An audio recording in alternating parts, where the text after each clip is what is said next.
So the theme I'm talking on today is seasons, or times and seasons. And I did actually look at what I decided to wear, and I thought maybe I was trying to get the kind of summer, but we're almost autumn. In fact, autumn starts on Friday, just to let you know, so 1st September.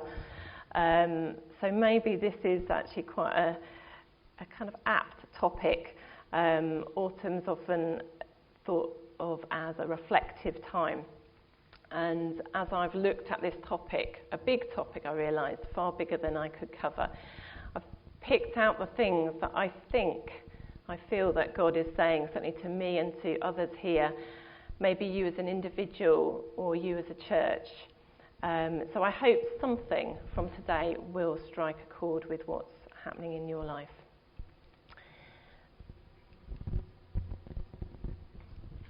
Am I okay with that, or is that me faffing around? No, okay, I'll carry on. Last time the video didn't work, so I haven't got a video this time, so it's fine.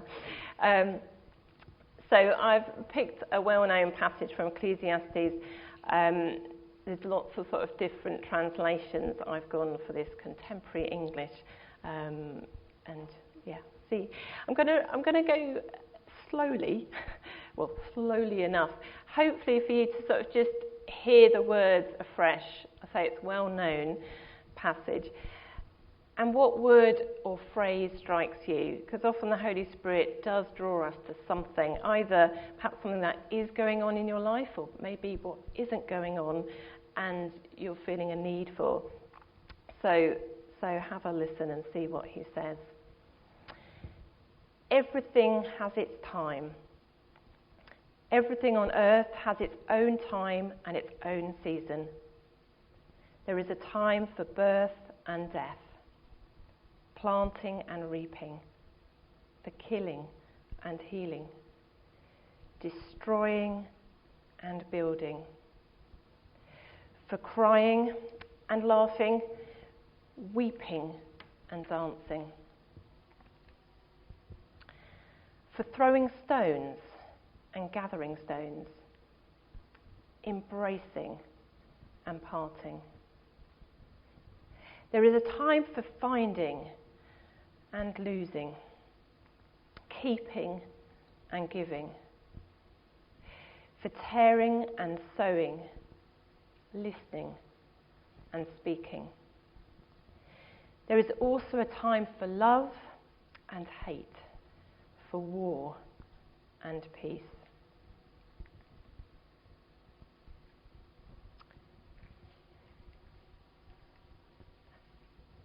So as we start with that passage, the key start, isn't it? Everything on earth has its own time and its own season. So I thought, well, I better, rather than say what I thought, I'd look at the dictionary, or one dictionary, that defines season.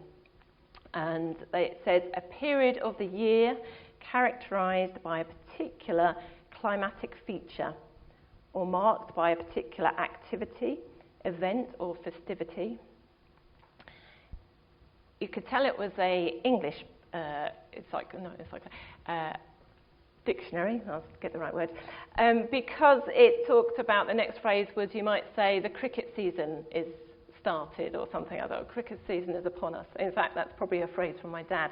But that's what the illustration was, cricket. And then it also talked about the kind of fruits and veg we know that grow in certain seasons. Although perhaps now in the supermarkets you're less aware of what is in season because everything is there. It also said there's a proper and a suitable time, which kind of implies that there's maybe an improper time, or a time that isn't right for certain activities that come in the season. And it talks about its own. I feel that everything has its own time. It implies there's order. It's not chaos. And again, I was reflecting, perhaps now, because we are so good, we don't have to have fruit and veg from local markets. We can fly across well, I don't, but people will fly over and bring everything to us. And if we want something, if it's out of season, we can get it. If we want to play cricket, we don't have to play it outside. We've got these great places inside that we can do it. Everything can be done at different times. Perhaps we've kind of got unused to this idea, this rhythm of seasons in life. But I suppose the big question for me was, well, who decides what is the right time? Who is in charge of this order? So I looked at a few of the key, well, for me, I felt key verses in the Bible that talk about seasons and times. And I will say these words, but this ties in with when Daniel, this young leader, was in exile in Babylon, and the king at that time had this disturbing dream and wanted his wise men to tell him the dream as well as its interpretation. And if they couldn't, then they were going to be killed, which seems quite unreasonable. And ones were already being killed, and Daniel and his friends got praying to God, asking for this dream and the interpretation, and God gave it to him. And these were his words after this had happened. So praise be to the name of God forever and ever. Wisdom and power are his. He changes times and seasons. He disposes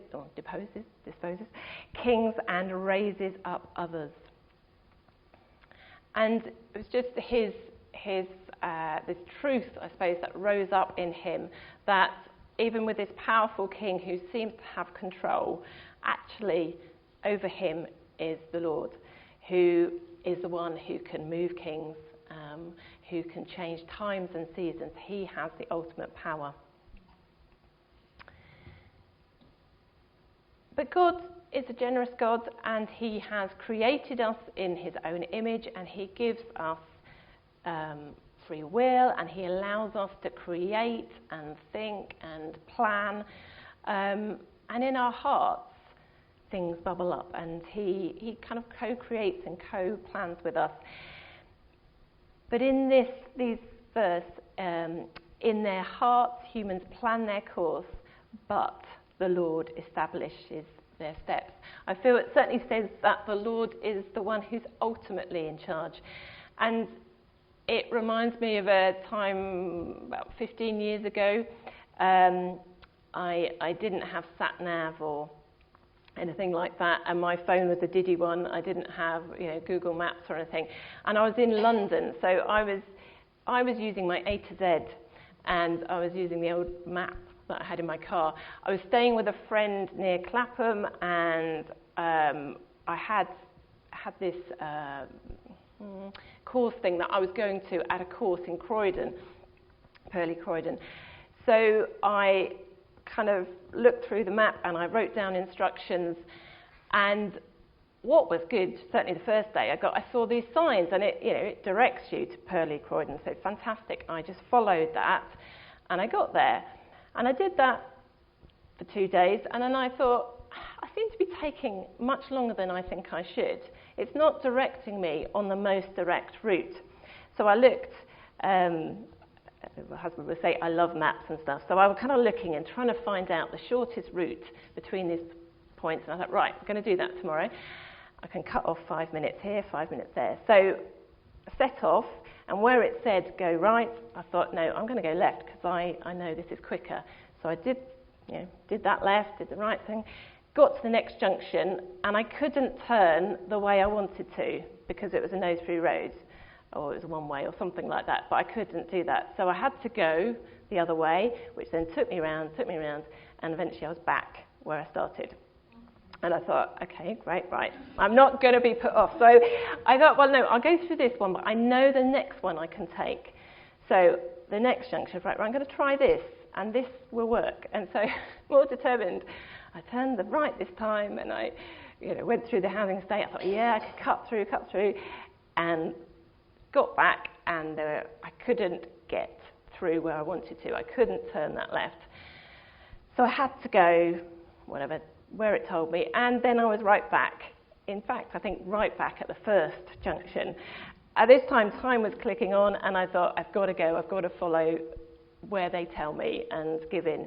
So I did, I drove along slightly grumpy that I hadn't been able to do what I wanted. And I felt this sort of quiet, gentle voice in my head going, yes, Kath, you try to do that quite a lot.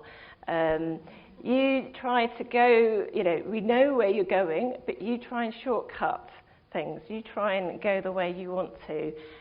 Let me take you the full way. We've kind of been shared where we were going in some area of my life, but I thought I knew how to get there. And so I kind of calmly went, okay, yeah, I'll try not to do that. But that was God sort of exerting his gentle authority on me. So he allows, here we say, humans keep brainstorming options and plans, and I love thinking of all options and plans. It kind of gives me, I think, control. But actually God's purpose prevails.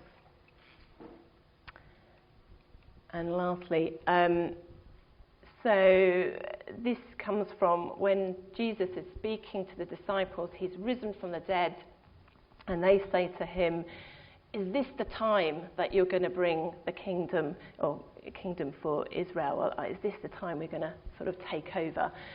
But he says, it is not for you to know the times or dates the Father has set by his own authority. And there are some times and dates God does not tell us. And I've asked God about certain things, and there's often a resounding silence. But God gives me something to do, that something in front of me. And in this passage, he then says, that's not for you to know, but the power of the Holy Spirit is going to come upon you, and you are going to go out and preach the word. So it's not that God says, I can't tell you, you can't do anything, you kind of sit there waiting. He gives you what he wants at that time. And I think sometimes I'm so desperate to know what's going to happen in the future that I can't start my path. So almost, we've moved house, but as Andy would say, I sometimes think, is this the right thing? Are we going to stay here for long? And then you start thinking, shall I invest? Shall I decorate? Shall I get to know the neighbours? Shall I do those things? Or it might be more of a scary thing for you, but it can paralyse us, sort of thinking, we can't do anything until we know what the outcome is. So going back to the passage, I'm not going to go through every line or every detail, but just to point out a few things. It's obviously sort of in the style of a poem. I don't know, actually, doing the different colours has helped. You might not see them so well, but I put them in colours because those sort of lines go together. You have the opposites of obviously birth and death, planting and reaping, but there's a similarity often in the couplets. They're slightly different on the next page. And the first four, I suppose, are kind of beginnings and endings. And then we go on to emotions. And some of these things, as we go through, are very much, we have no choice about them. They're sort of imposed. Shall I say imposed? That sounds quite severe, doesn't it? But it happens. We can't help certain things that happen. And then there's other things that we have some choice about, and we can choose to do an activity or not. Hopefully with walking alongside God, we want to ask him what is the right activity. We can sometimes get on with the things that we like doing, and actually that's the wrong activity. So destroying and building, I was thinking how difficult, it says destroying here, in other versions it talks about tearing down. How difficult it is ending things. Sometimes it's obvious that something has to end, but other times things are going quite well, or we're not sure, we're having problems, but does that mean we have to push on through, or is God saying to stop investing there and change direction? And when we have those tensions, I think it's even more important to have that time with God, not just the one-off prayer, but more times of prayer with God, with others coming together to try and find out what he wants us to do. Emotion, I mean, that happens, doesn't it? We can't stop that emotion. But how good are we at expressing it? Now, there's the right time for expressing it, maybe, and expressing it with who you wish to express. But hiding those emotions are not what God, as I say a doctor, I'm not doing any clinical work anymore, but as a doctor, I know from experience, but also seeing other people, keeping those emotions back is not helpful. And then one thing is us expressing them, but do we allow others to express them? I teach at Warwick University, and one of the things we do is do communication skills with medical students. So hopefully they'll be tuned with how to communicate, because I wasn't trained, and certainly you may have come across doctors who are not the best. So we teach them how to explain things to patients and how to react. And the best students are the ones that give the patients time, these are pretend patients, but give them time to process things and express maybe their tears or their pain or their anger. And then kind of gently walk alongside them, rather than trying to fix it or trying to say something that isn't necessarily true, but to make them feel better. Because it is uncomfortable, one, to go through the pain, but also sometimes to be with someone who is hurting.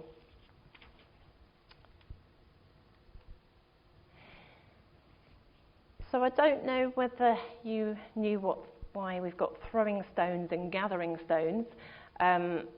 Reading a commentary, this apparently is the line they're least sure about. But in those times, and we're going back to sort of times of Solomon, throwing stones on land was to ruin it or to stop your enemies planting crops, etc., or putting stones down on wells, blocking them.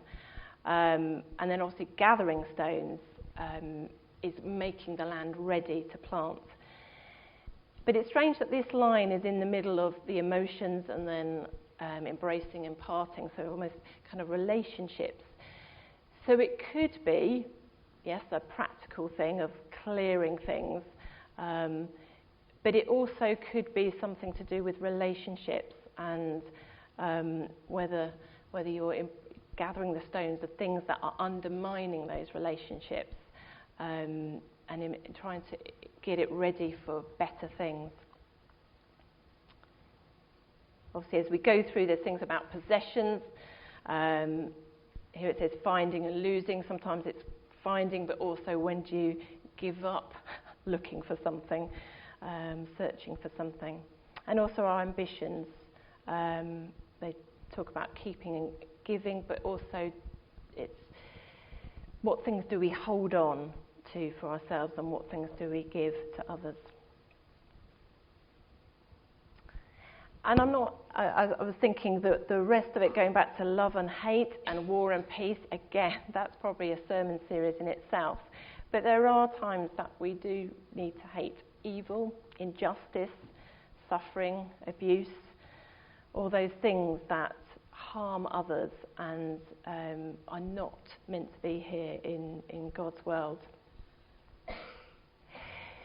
So with all these times, obviously these aren't, you could probably think of many other things, moments that aren't being named, time for doing activities, so this doesn't encompass them all.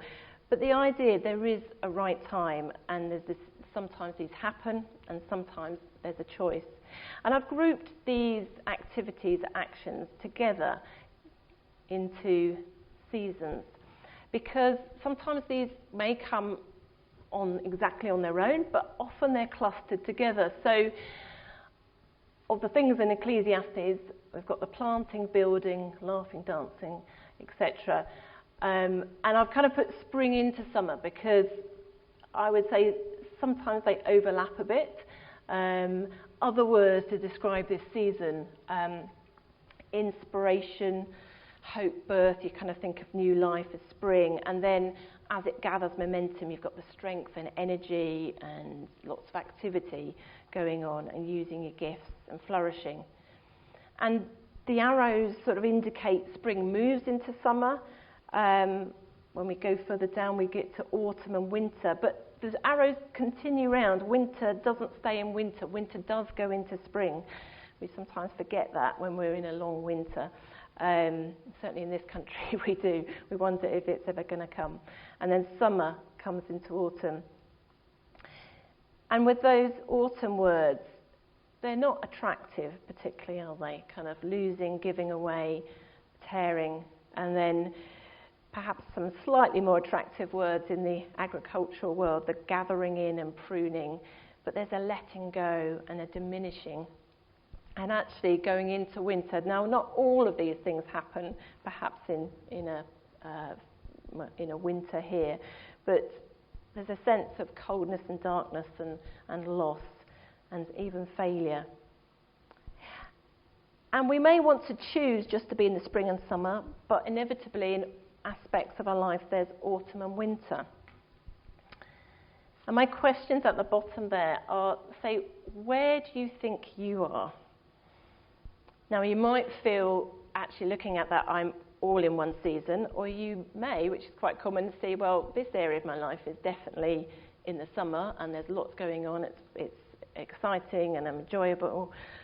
Whereas actually in this area of my life I feel it's a real cutting back and I feel quite vulnerable. But it's just asking you that question of where do you think you are at the moment? And where are your friends and family? And you may think, well, why does that matter? Hopefully it matters because we walk alongside each other, and sometimes to know what season someone's going through can explain their behaviour, or may put yourself in their place and think, okay, that's how they might be thinking. And sometimes we are going through different seasons than other people. So it is lovely that someone's going through a summer, but sometimes when you're going through a winter in that area of life, it can be really quite hard. And that sort of being aware of each other and encouraging when someone's in the winter, but also if you're buzzing with life and nothing can go wrong, to be sensitive to those who are struggling.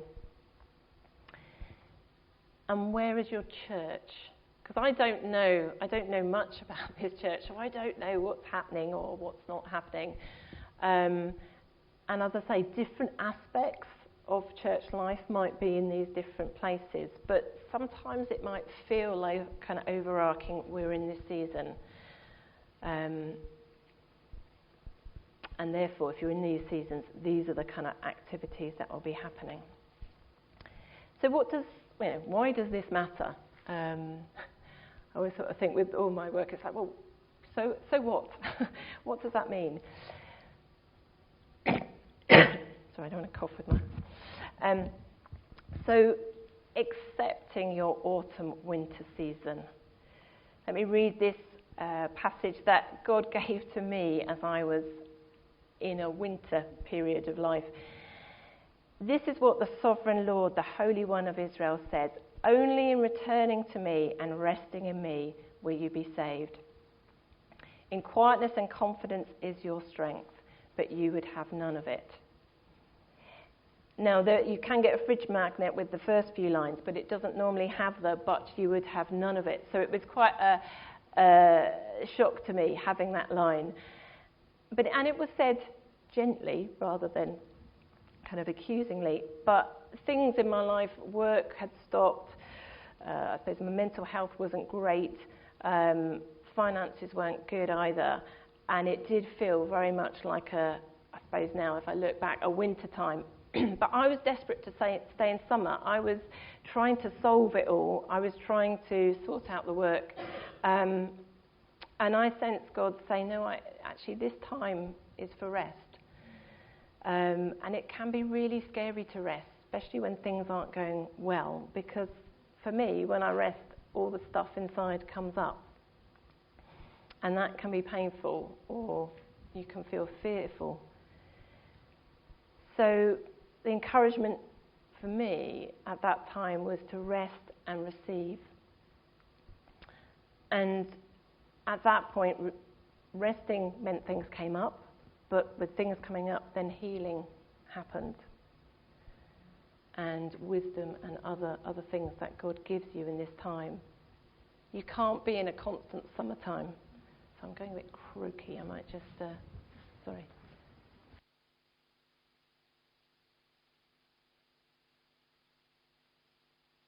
you can't be in a constant summer. And actually, I read a line in one of the commentaries was saying,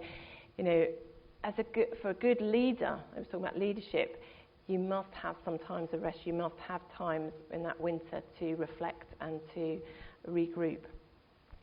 There is other things. So don't go it alone.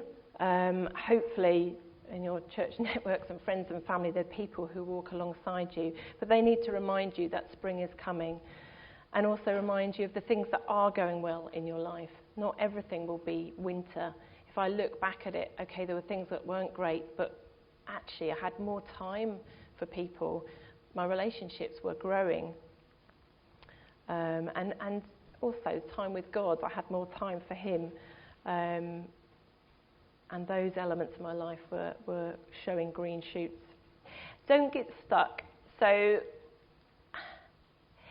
this was one of the key messages that kept coming over and over in my head as I was thinking about this, even before I properly started writing, was you can get stuck in seasons, either because I feel you don't accept what God wants to give you, and if you've got to go through winter and he wants to give you rest and healing, if you won't allow him to do that, you're kind of always stuck in that place. You can't rebuild, you can't plant the land, you can't sow again, because you're still hurting or still struggling, or whatever it is God needs to do hasn't happened. But there's also this fear of going forward. If you've had a long winter season in whatever part of your life, maybe it's work, maybe you've been out of work for some time, and I was out of work for quite a while, and it's actually scary then to get back in because you lose the confidence. But my encouragement is that spring comes first and not to think I've got to jump straight from winter to summer and full on everything. But whatever is starting up in areas of your life is to take small steps, whether that's a church project or something. Kind of start small, start sustainable, start in a way, and you can try something out and then see it grow.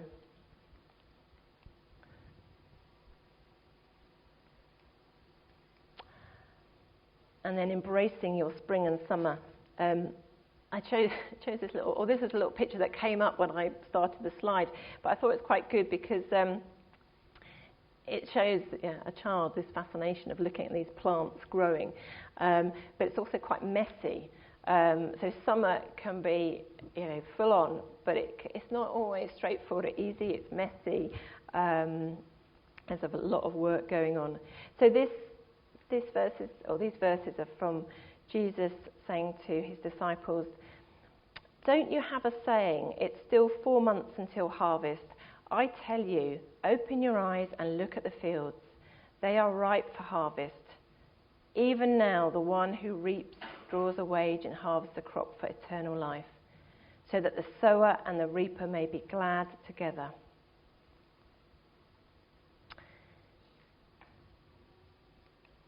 So making the most of opportunities, or I sort of feel just kind of get stuck in.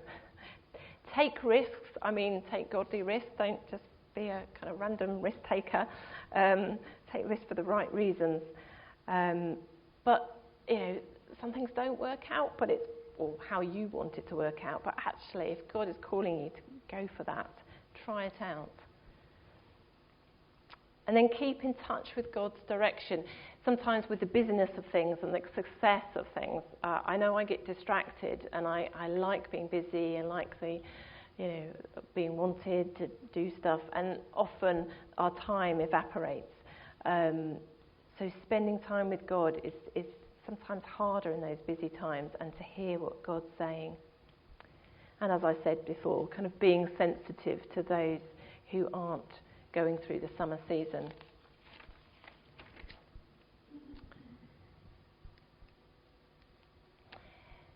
So there's one last thing I want to say, sort of wrapping those things up. Obviously, we know God has a plan for us, as we said before at the beginning, kind of to prosper us and not to harm us. He's got a plan for timings and seasons. And sometimes he also gives us choice of what to do at those times. Well, always he gives us choice, I suppose. But there's a story in the Bible which is summarised in Deuteronomy 1, which struck me about the Israelites. So the Israelites have been saved from Egypt when they were oppressed and struggling. They're crying out to the Lord. He saved them dramatically. They went through the Red Sea. They then went into the wilderness, which was a challenging time, trusting him for food and water, not having anywhere to settle. Their faith was challenged. Their whole idea of life was challenged. But God had said, I'm taking you into the promised land. I'm going to give this promised land to you. And then it comes to time and he says, it's now. And they send spies to go and research the land. I'm sure they're a bit nervous about it all. And they all came back and said, it's a lovely land, all the fruit, the veg, beautiful, fertile. And then 10 of the 12 say, but it's really scary. You've got these giants in the land. We're going to be killed. God's led us here. It's all going to go wrong. And they all lose heart and decide, no, let's not. Let's stay here. And I won't go into detail of what happens. It's not good news. But they never, again, get that choice of going into that land. They decide to stay, make God angry, and he says, okay, you're not going to go into that rest. Now, fortunately, we've moved on from the Old Testament, and we have a Holy Spirit in us, and God gives us opportunities, and then even when we muck up, he gives us another opportunity. But I felt the real encouragement or kind of challenge is to kind of be obedient to God when he asked the first time, or maybe the second time. God is calling us always into bigger things, much bigger than it says that we can imagine. And he says he will go with us. At those times, they were afraid he wasn't going to go with us. We have God's Spirit in us. So whatever we face, he's with us.